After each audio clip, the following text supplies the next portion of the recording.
नमस्कार, आपके साथ मैं हूं अखिलेश शर्मा। आज चुनावी चर्चा में हम मध्य प्रदेश और छत्तीसगढ़ की 3 बड़ी खबरों पर चर्चा करने जा रहे हैं। 2 बड़ी खबरें रायपुर से आ रही हैं, जहां पर पहली खबर यह है कि कांग्रेस के राष्ट्रीय अध्यक्ष मल्लिकार्जुन खड़गे आज वहां का दौरा कर रहे हैं, वहां के दौरे पर हैं और खड़गे पूर्व मुख्यमंत्री रमन सिंह के गढ़ में ताल ठोकेंगे। तो वहीं पार्टी ने करीब 31 सीटों पर अपने प्रत्याशियों के नाम करीब करीब तय कर लिए हैं। हालांकि इस पर फैसला बाद में होगा, ऐलान बाद में होगा। तो वहीं तीसरी खबर मध्य प्रदेश से है, जहां पर बीजेपी की 5 जन आशीर्वाद यात्राएं शुरू हो चुकी हैं। राज्य के अलग अलग कोनों से ये जन आशीर्वाद यात्राएं निकाली जा रही हैं, लेकिन जैसे जैसे यात्राएं आगे बढ़ रही हैं वैसे वैसे उन पर सियासी विवाद भी एक के बाद एक गहराता जा रहा है।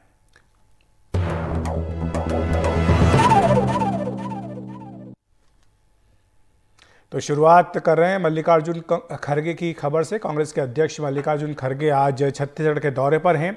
बीजेपी की मुश्किल बढ़ाने की पूरी कोशिश उनकी है और आपको बता दें कि क्या खास बातें हो सकती हैं, क्योंकि रमन सिंह का जो गढ़ है राजसमंद का, वहां पर मल्लिकार्जुन खड़गे की सभा है। और दिलचस्प बात यह कि कल राजस्थान में मल्लिकार्जुन खड़गे थे और वो भीलवाड़ा में थे, जो कि पूर्व मुख्यमंत्री वसुंधरा राजे सिंधिया का गढ़ है। तो इस तरह से कांग्रेस बहुत बड़ी रणनीति के साथ शुरुआत भी अगर खड़गे साहब की रैलियों की करा रही तो वो उन जगहों से करा रही है जहां पर कि पूर्व मुख्यमंत्रियों के गढ़ रहे हैं। तो ये सबसे बड़ी खबर आज छत्तीसगढ़ के चुनाव से जुड़ी हुई है। और दूसरी बड़ी खबर भी छत्तीसगढ़ के विधानसभा चुनाव से जुड़ी है, जहां पर कि कांग्रेस पार्टी ने पहली सूची के लिए अपने करीब 31 नाम तय कर लिए हैं। खबर है कि जल्द ही पहली सूची जारी कर दी जाएगी। अभी फिलहाल 31 विधानसभा सीटों पर सिंगल नाम ये फाइनल किया गया है और जिन सीटों पर सिंगल नाम गए हैं उनमें मुख्यमंत्री भूपेश बघेल के साथ साथ सभी मंत्रियों के नाम हैं। विधानसभा के अध्यक्ष उनका नाम भी दिया गया है और साथ ही डिप्टी स्पीकर के नाम भी उनकी जहां पर मौजूदा सीट है वहां से दिए गए हैं। तो इस तरह से 31 नाम सिंगल नेम है। तो जब स्क्रीनिंग कमेटी होगी तो उसमें माना जा रहा है कि इनको अंतिम रूप दिया जा सकता है। 8 तारीख को स्क्रीनिंग कमेटी की बैठक होने जा रही है। इसके साथ ही कई वरिष्ठ विधायकों के भी नामों का ऐलान वहां पर हो सकता है। और हमारे 2 सहयोगी अनुराग द्वारी और देव श्रीमाली हमारे साथ जुड़ रहे हैं इन तमाम खबरों पर चर्चा करने के लिए। अनुराग, सबसे पहले आप ही के पास आऊंगा। आप किस तरह से देखते हैं, क्योंकि बीजेपी अपने 21 नामों का ऐलान छत्तीसगढ़ में कर चुकी है और अब कांग्रेस कह रहे हैं कि 31 सीटों पर सिंगल नाम तय हो गए और खासतौर से मुख्यमंत्री भूपेश बघेल समेत जो तमाम मंत्री हैं उनके भी सिंगल नाम हैं और साथ ही स्पीकर, डिप्टी स्पीकर, इनके भी नाम हैं। तो एक तरह से अब केवल औपचारिकता भर होगी इनके नामों को अंतिम रूप देना। ये नाम आप समझिए कि एक तरह से अंतिम सूची ही है और 8 तारीख के आसपास इस पर एक औपचारिक या आधिकारिक मुहर लग जाएगी। दूसरी खबर की जिसकी आप बात कर रहे थे कि किस तरह से कांग्रेस के चाहे बड़े नेता हैं मल्लिकार्जुन खड़गे, वो रायपुर में या राजनांदगांव में जो बीजेपी के बड़े नेता हैं उनके जो इलाके में जा रहे हैं और साथ ही साथ जिस तरह से बीजेपी ने भी हमला तेज कर दिया है।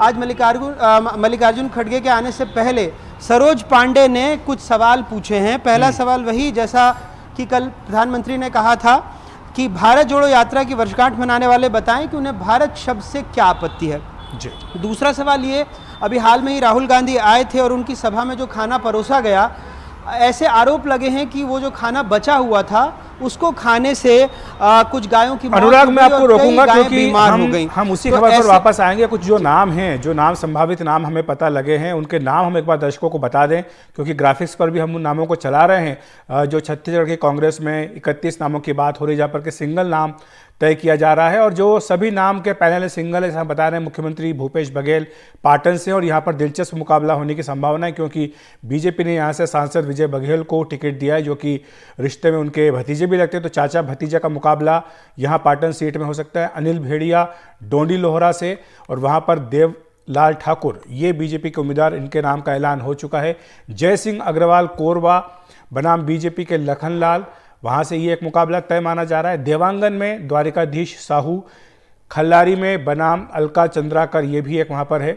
अमितेश शुक्ला राजीव, वहाँ पर रोहित साहू, वो बीजेपी के उम्मीदवार हैं और इस तरह से ये मुकाबला वहाँ पर हो सकता है। टीएस सिंहदेव जो कि उप मुख्यमंत्री हैं अंबिकापुर से, और ताम्रध्वज साहू दुर्ग ग्रामीण से, रविंद्र चौबे साजा, मोहम्मद अकबर कवर्धा, शिव डहरिया आरंग, अमरजीत भगत सीतापुर, गुरु रुद्र कुमार नवागढ़, कवासी लखमा से इस तरह से सीट दिया जा रहा है। कोंटा से उमेश पटेल, खरसिया मोहन मरकाम और कोंडा गांव से चरणदास महंत। ये सारे नाम हैं जो एक एक करके बताए जा रहे हैं कि चरणदास महंत जो है शक्ति से आ सकते हैं, और इसी तरह से संतराम नेताम जो है वो केसकाल से उनका नाम लिया जा रहा है। अरुण वोरा पूर्व मुख्यमंत्री मोतीलाल वोरा के पुत्र, इनका दुर्ग शहर से नाम है। धनेन्द्र साहू अभनपुर से, विकास उपाध्याय रायपुर पश्चिम से, और गुलाब कमरो भरतपुर से, विकास उपाध्याय रायपुर पश्चिम से। ये सारे नाम माना जा रहे करीब करीब तय हैं। भरतपुर सोनहट गुलाब कमरो का नाम लिया जा रहा है। दलेश्वर साहू वो जो है डोंगर गांव से, सिंगल पैनल में उनका नाम दिया गया है।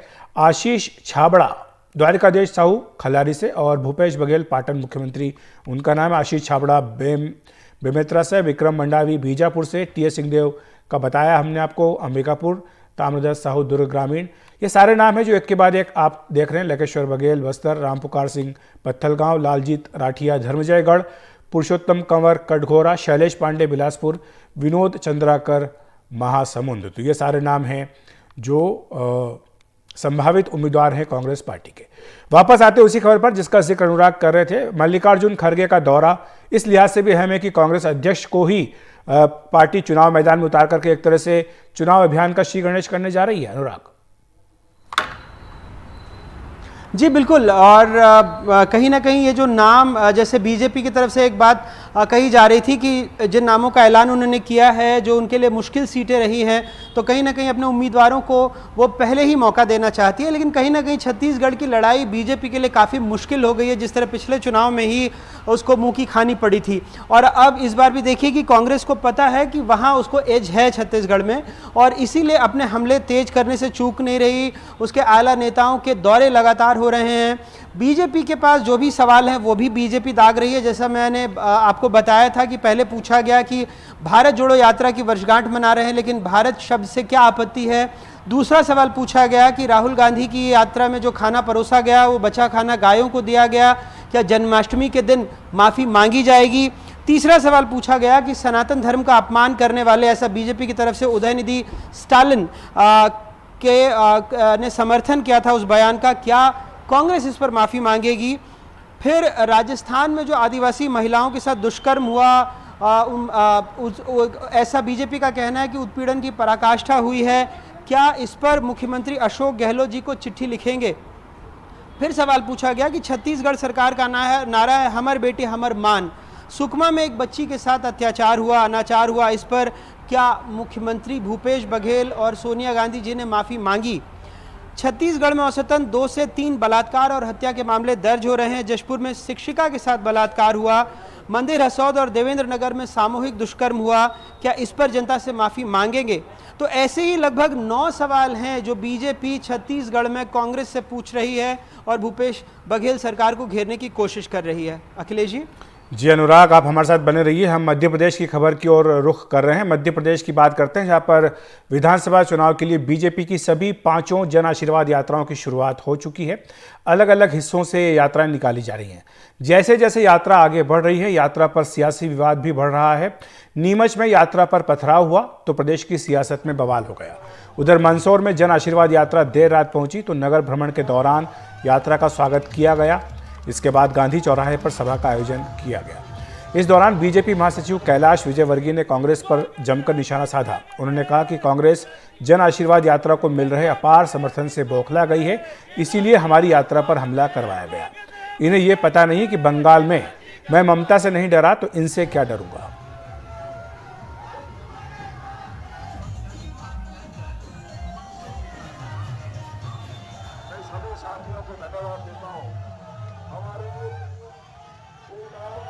मंदसौर की जनता ने जो आशीर्वाद दिया है मैं ज़िंदगी भर नहीं भूल सकता।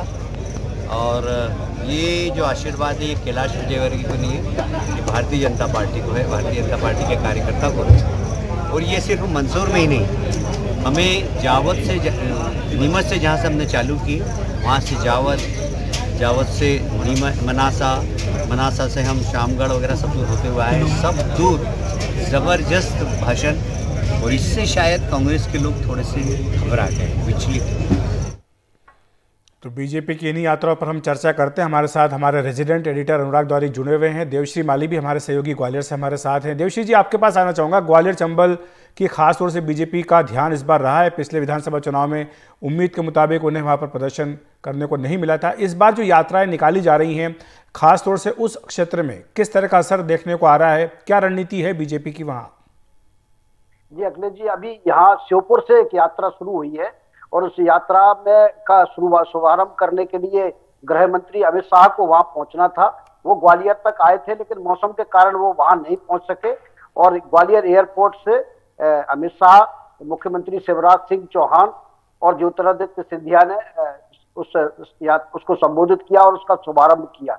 तो यात्रा अभी ग्वालियर में ज्यादा निकली नहीं है, लेकिन जैसा कि अभी हमने रिपोर्ट में भी देखा, यात्रा के साथ दिक्कतें भी साथ में चल रही हैं। यात्रा जैसे ही श्योपुर जिले से मुरैना जिले में प्रवेश कर रही थी, वहां भी एक बवाल हो गया कल रात में, और वहां ब्राह्मण समाज बीजेपी के खिलाफ सड़कों पे आ गया और यात्रा कम से कम 2 घंटे एक गांव उछापुरा वहां रुकी रही। वो किसी बीजेपी के किसी नेता ने सोशल मीडिया पर कोई टिप्पणी की थी ब्राह्मणों के खिलाफ, उसको लेके तो नए नए तरीके से विवाद अलग अलग आ रहे हैं। तो यहाँ तो अभी यात्रा का जो शुभारंभ हुआ है वो अच्छा नहीं हुआ, क्योंकि वहां चीफ गेस्ट पहुंच नहीं पाए हैं। लेकिन हाँ, ये बात सही है कि भारतीय जनता पार्टी का पूरा फोकस ग्वालियर चंबल संभाग पे है। 2 महीने में 2 बार गृह मंत्री अमित शाह आ चुके हैं। 6 महीने में पहले प्रधानमंत्री जी भी श्योपुर में अपना जन्मदिन मनाने के लिए आए थे और बाकी तमाम नेता यहाँ पड़े हुए हैं। भारतीय जनता पार्टी ने अपना जो चुनाव कैंपेनिंग कमेटी बनाई है, चुनाव प्रबंधन कमेटी बनाई है, उसका जो मुखिया बनाया है वो भी नरेंद्र सिंह तोमर को बनाया है, जो मुरैना से सांसद है। ग्वालियर मुरैना उनका कर्म क्षेत्र, जन्म क्षेत्र है। तो वो बीजेपी जानती है कि जो ग्वालियर चंबल संभाग की 34 सीटें हैं, अगर हम 2018 का रिजल्ट नहीं बदल पाए तो उनके लिए सरकार में वापसी बहुत मुश्किल होगा। ये 34 सीटों में से 26 सीटें पिछली बार बीजेपी ने जीत ली थी, एक पर बीएसपी जीती थी और एक पर बाकी 6 सीटों पर 7 सीटों पर बीजेपी जीत पाई थी। उपचुनाव में भी ग्वालियर जिले की जो 3 सीटें थी उन पर बीजेपी ने 2 सीटें जीत ली थी। तो इस तरह से ग्वालियर चंबल संभाग का माहौल बीजेपी के दिमाग में बैठा हुआ है। अमित शाह ने जिला अध्यक्षों के साथ बैठक की, यही बताता है कि दिल्ली में कितना खौफ है ग्वालियर चंबल संभाग को लेकर। अखिलेश जी, तो ये निश्चित तौर पर एक चुनौती बीजेपी के लिए रहेगी। अनुराग द्वारी भी हमारे साथ बने हुए हैं, हमारे रेजिडेंट एडिटर। अनुराग, आप किस तरह से देख रहे हैं जो बीजेपी की यात्राएं निकल रही हैं, इनको लेकर के कुछ दिक्कतें भी बीजेपी को सामने आ रही हैं? बता रहे हैं हमारे सहयोगी देवश्री माली की कहीं पर तो बड़े नेता नहीं पहुंच पाए या कहीं पर जो है पथराव किया गया और कहीं पर प्रदर्शन भी हो रहा है। तो किस तरह से ये यात्राएं निकाली जा रही हैं और जो रणनीति बीजेपी की है इन यात्राओं को लेकर, वो किस हद तक ज़मीन पर उतारती हुई दिख रही है बीजेपी? देखिए, ये जन आशीर्वाद यात्रा है। इसका मतलब है कि मास कांटेक्ट प्रोग्राम है। बीजेपी लोगों के बीच जा रही है, लोगों से संवाद स्थापित करने की कोशिश कर रही है। तो कुछ जगहों पर यकीनन, जैसे नीमच ज़िले में जो चीता प्रोजेक्ट के लिए जो ज़मीन ली जा रही है उसमें एक दीवार बननी है, उसको लेकर गांव वालों का विरोध था, उसको लेकर रोष था। जैसा देवश्री माली जी ने बताया कि ब्राह्मण समाज ने वहाँ पर विरोध किया। इतने बड़े राज्य में 1-2 जगहों पर ये घटनाएं हुई हैं, लेकिन 5 जगहों से यात्रा निकल चुकी है यात्राएं, और ये भोपाल में आकर यात्रा समाप्त होगी जब प्रधानमंत्री नरेंद्र मोदी जो बीजेपी के कार्यकर्ता हैं और जगह जगह से जो यात्रा निकल रही है उसको संबोधित करेंगे। तो कहीं ना कहीं 10-साढ़े 10 हज़ार किलोमीटर ये यात्रा चलेगी और फिर ये यात्रा यहाँ पहुँचेगी, जिसके लिए हाईटेक रथ बनाए गए हैं। कोशिश यही है कि बार बार जो नाराज़गी है, क्योंकि 15-20 साल सरकार से उपजा असंतोष, स्थानीय विधायकों का असंतोष, नेताओं, मंत्रियों, प्रशासन के प्रति असंतोष, तो कैसे लोगों के बीच पहुंचा जाए, उनको समझाया जाए और अपनी योजनाओं से अवगत कराया जाए। जाहिर तौर पर कुछ जगहों पर परेशानियों की खबरें आ रही हैं, कुछ जगहों से नाराज़गी की खबरें आ रही हैं। लेकिन कांग्रेस जैसे जो नीमच से खबर आई उसमें बीजेपी का ये कहना था कि इसके पीछे कांग्रेस है, और आज कुछ लोगों पर कार्रवाई भी हुई है। उस मामले में जो जन आशीर्वाद यात्रा के रथ पर पथराव हुआ था, 1-2 रथ में जो गाड़ियां थी उसके शीशे टूटे थे, तो उसमें 9 लोगों की गिरफ्तारी हुई है। तो कहीं ना कहीं पुलिस प्रशासन उन पर कार्रवाई भी कर रहा है, लेकिन यह हकीकत है कि कुछ ऐसी जगहों से नाराज़गी की तस्वीरें सामने आ रही हैं लोगों की, और बीजेपी कहीं ना कहीं कह रही है कि कांग्रेस प्रायोजित नाराज़गी है। बिल्कुल अनुराग, और जो बात कैलाश विजयवर्गीय कह रहे थे, हम उनको सुन रहे थे, वो कह रहे थे कि जब बंगाल में मैंने ममता बनर्जी का मुकाबला किया, उनसे नहीं डरा, तो मैं यहाँ पर इनसे कहाँ डरूंगा। तो ये एक तरह से बिल्कुल साफ तौर पर दिखा रहा है कि किस तरह से जो मध्य प्रदेश की लड़ाई है वो सड़कों पर अब लड़ी जा रही है। बिल्कुल अखिलेश जी, लेकिन चूंकि बंगाल में भी हम लोगों ने लंबे वक्त तक चुनाव कवर किया था, जिस तरह की चुनावी हिंसा वहाँ पर हुई या जिस तरह की बातें वहाँ पर हुई, ऐसा कुछ नहीं है, छिटपुट घटनाएं हैं जिसको लेकर के कहीं ना कहीं सत्तारूढ़ दल भी इसको चाहता है कि अगर ये बहुत ज़्यादा एम्पलीफाई हो जाए तो उसके पक्ष में माहौल बन सकता है। लेकिन अगर आप 2018 का चुनाव याद करेंगे तो तत्कालीन मुख्यमंत्री शिवराज सिंह चौहान पर तो एक जगह जूता फेंक दिया गया था।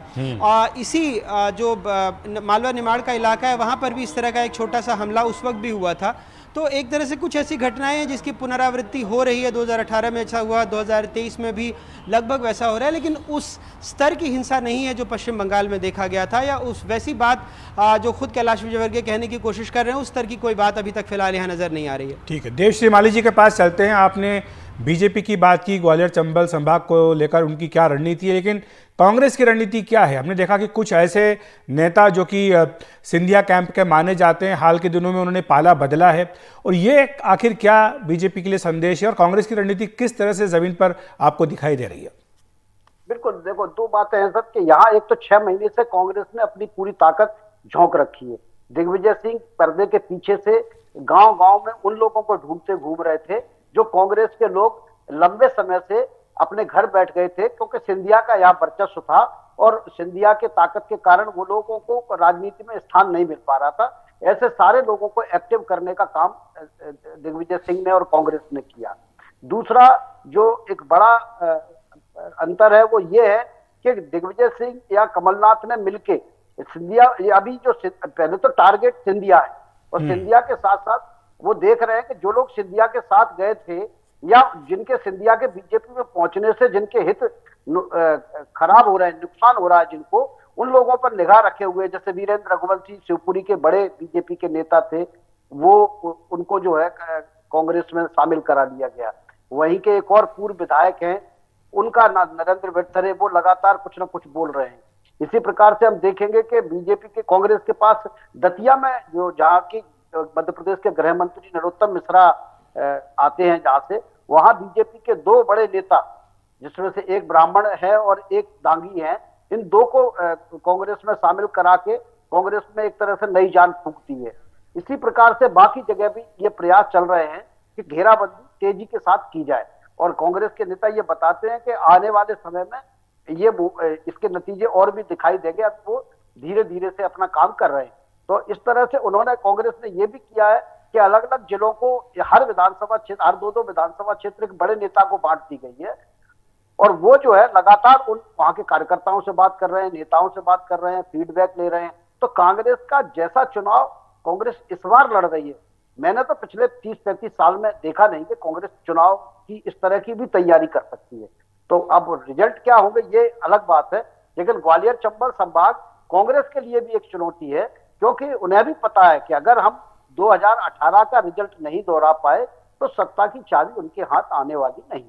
बिल्कुल, तो उनको भी पता है जी। तो सत्ता के हाथ, चाबी जो है वो हाथ में तभी आएगी जब ग्वालियर चंबल में अच्छा प्रदर्शन करें। अनुराग, आपकी टिप्पणी लेना चाहूँगा। जो कांग्रेस की रणनीति है, हम देख रहे हैं कि केवल ग्वालियर चंबल में ही नहीं बल्कि अन्य जो हिस्से हैं मध्य प्रदेश के, वहाँ से भी चुन चुन करके बीजेपी के नेताओं को अपने पाले में ला रही है कांग्रेस। और ये जो रणनीति दरअसल बीजेपी अपनाती थी, एक मनोवैज्ञानिक दबाव बढ़ाने के लिए विपक्षी के ऊपर कि किस तरह से जो उसके खेमे से बड़े नेता हैं उनको अपने पाले में लाया जाए, और अब यही दांव कांग्रेस पार्टी अपना रही है। बिल्कुल अखिलेश जी, मैं इस वक्त कांग्रेस मुख्यालय में ही बैठा हूं और मेरे पीछे अगर आप कुछ पोस्टर देखेंगे तो 5 ऐसी घोषणाएं हैं। वैसे तो कांग्रेस ने 6 ऐसी गारंटी दी है, लेकिन जगह जगह पर इस तरह के पोस्टर लगे हुए हैं जहां वो कह रही कि कैसे सत्ता में लौटने पर वो पुरानी पेंशन की बहाली करेगी, महिलाओं को 1500 रुपये नारी सम्मान में देगी, गैस सिलेंडर 500 रुपये में देगी, 100 यूनिट बिजली माफ़, 200 यूनिट हाफ, इस तरह के तमाम ऐसे वायदे किए जा रहे हैं। लेकिन इसमें से 6 गारंटियों में से 4 गारंटी बीजेपी खींच चुकी है। मतलब जैसे उसने लाडली बहना योजना में 1250 रुपये देना शुरू कर दिए, सावन के महीने में कहा था 450 रुपये देंगे। हालांकि ये और बात है कि अभी तक वो पैसे मिले नहीं हैं, कई ऐसे हितग्राहियों का आरोप है, सरकार उसमें कुछ तकनीकी अड़चन बता रही है। तो खैर तमाम ऐसी चीज़ें हैं। लेकिन जैसा आपने मनोवैज्ञानिक दबाव की बात कही, बिल्कुल सही कह रहे हैं आप। अभी तो फिलहाल एक जो मौजूदा विधायक हैं वीरेंद्र रघुवंशी वो शामिल हुए हैं, लेकिन हमारे पास जो जानकारी है कि लगभग 4 ऐसे और विधायक हैं जिन्होंने अपना इस्तीफ़ा तैयार रखा है। और किसी भी वक्त, चूँकि कांग्रेस ने ये कहा है कि स्थानीय समीकरण से जब इजाज़त मिलेगी, स्थानीय नेताओं के स्थानीय इकाई से जब इजाज़त मिलेगी उसके बाद ही शामिल कराएंगे, क्योंकि उनको भी देखना होगा कि अगर कोई मौजूदा विधायक आता है तो वहाँ जो कांग्रेस के नेता हैं उनमें कहीं कहीं नाराज़गी तो नहीं हो जाएगी, उनके संगठन में कहीं कोई बगावत तो नहीं हो जाएगी। इसके मद्देनज़र सारे गुणागणित को बिठा करके उन नेताओं को लिया जाएगा और इस वजह से और कई ऐसे नेता हैं। लेकिन बीजेपी का साफ तौर पर कहना है कि इन नेताओं के आने जाने से उनको कोई फ़र्क नहीं पड़ता। आपने कुछ दिनों पहले ज्योतिरादित्य सिंधिया को सुना होगा, क्योंकि उनके इलाके से कई नेता आए हैं। उनका कहना है कि चुनावी मौसम में आवागमन चलता रहता है, तो कम से कम सामने सामने बीजेपी इस बात से कोई चिंतित दिखाई नहीं दे रही है। उसका कहना है कि नेताओं का आना जाना चुनावी मौसम में लगा रहता है और इससे पार्टी की सेहत पर कोई फ़र्क नहीं पड़ता। तो आपने एक बड़ी दिलचस्प बात कही अनुराग कि अगर कांग्रेस जो है बीजेपी से नेता खींच रही है तो बीजेपी कांग्रेस से मुद्दे खींच रही है। जो पीछे आपने गारंटी बताई जो लिखी हुई हैं उनमें से कई गारंटियां बीजेपी ने लागू भी कर दी। बिल्कुल, जैसे मैंने बताया आपको कि 6 गारंटी जब यहाँ पर प्रियंका गांधी जबलपुर में आई थी तो उन्होंने कहा था कि हम 6 गारंटी दे रहे हैं, हम कोई घोषणा नहीं कर रहे, ऐलान नहीं कर रहे, बल्कि हम 6 गारंटी दे रहे हैं। और एक एक करके, चाहे नारी सम्मान में पैसे बढ़ाने का मुद्दा हो, क्योंकि मैं पुख्ता तौर पर आपको बता सकता हूं कि चुनाव से पहले 1250 रुपए को भी बढ़ा करके 1500 रुपए कर दिया जाएगा। हालांकि ये और बात है कि जगह जगह शहर में आपको पोस्टर दिखेंगे जिसमें बीजेपी का दावा है कि वो 3000 रुपए प्रति महीने तक देगी, यानी उसका भी 2 गुना। इसके अलावा सिलेंडर की बात हो, बिजली बिल माफी की बात हो, ये तमाम ऐसी योजनाएं हैं जो बीजेपी ने देना शुरू कर दिया या देने का वायदा कर रही है। कई आपने देखा होगा इलाकों में जहां पर जिलों की मांग थी, जब कमलनाथ सरकार गई थी तो 3 जिलों का उसने फाइल पर दस्तखत एक तरह से कर दिए थे, उसमें से 2 को बीजेपी ने उसकी पूरी प्रक्रिया शुरू कर दी है, बस एक चाचौड़ा को लेकर पेच फंसा हुआ है। तो कई सारी ऐसी चीजें हैं जो कांग्रेस आगे ला रही है, लेकिन बीजेपी उसमें बाजी मार ले जा रही है। तो अब देखना होगा कि कांग्रेस उस पर कैसा पलटवार करती है और क्या और अपने पिटारे में से नई योजनाएं लाती है। बिल्कुल, बहुत बहुत शुक्रिया आपका अनुराग इस तमाम जानकारी के लिए, चर्चा के लिए, चुनावी चर्चा में। और देवश्री माली जी, आपका भी बहुत बहुत धन्यवाद हमारे साथ जुड़ने के लिए। तो चुनावी चर्चा में आज इतना ही। देखते रहिए मध्य प्रदेश छत्तीसगढ़।